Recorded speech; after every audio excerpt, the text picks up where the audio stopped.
Intambara za M23 n'intambara ya Kongo ni ikibihatsi. Iyi ni inkuru ndende y'isesengura y'amateka ya M23 n'intambara zayo na Kongo. Gusa tubanze tubasabe mukore subscribe ku batarakora subscribe, kandi iyi video muze kwisangiza abandi nimwumva ari video nziza, kandi muze gukora kunzogera kugira ngo video yose dushizeho mubashe kuba mwayibona.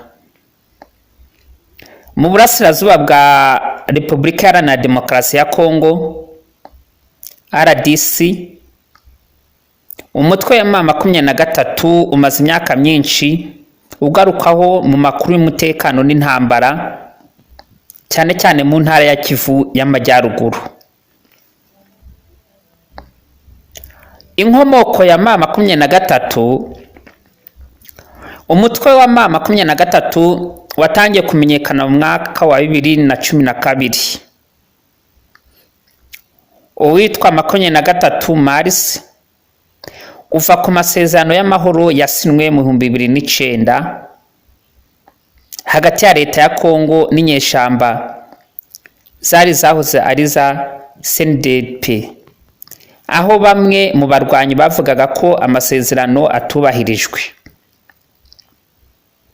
Abo barwanyi baje kwitandukanya na leta, bavuga ko basubijwe inyuma mu masezerano y'uburenganzira n'umutekano wabo, ari naho havuye M23. Intambara yo mu 2012 kugeza 2013. Mu 2012 M23 yafashe umujyi wa Goma, bituma habaho igitutu mpuzamahanga kinini. Nyuma yaho ingabo za leta ya Kongo ku bufatanye n'iza Loni MONUSCO zarwanye cyane n'uyu mutwe. Mu 2013 M23 yaje gutsindwa ku rugero runini. Bamwe mu barwanyi bayo bahungira mu bihugu bituranye, abandi bashira intwaro hasi.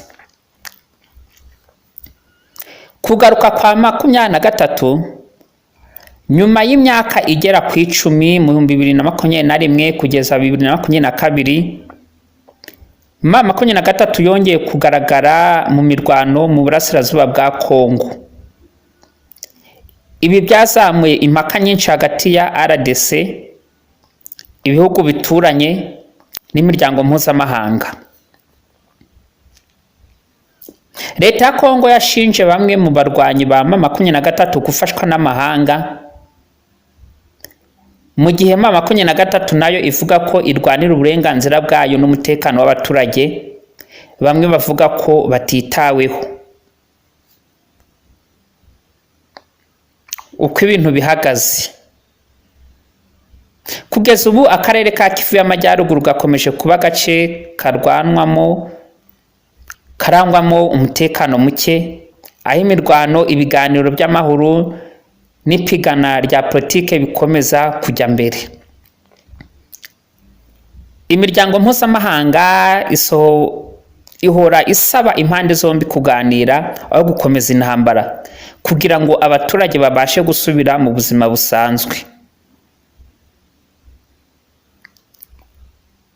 Musesengura mu mwanzuro amakuru ajyanye n'ibihano cyangwa gufata abantu nk'abagambanyi kubera inyandiko runaka zigomba gufatirwa mu mucyo w'amategeko yemewe n'igihugu, kandi ntashobora kwemezwa hatabayeho inkomoko yizewe.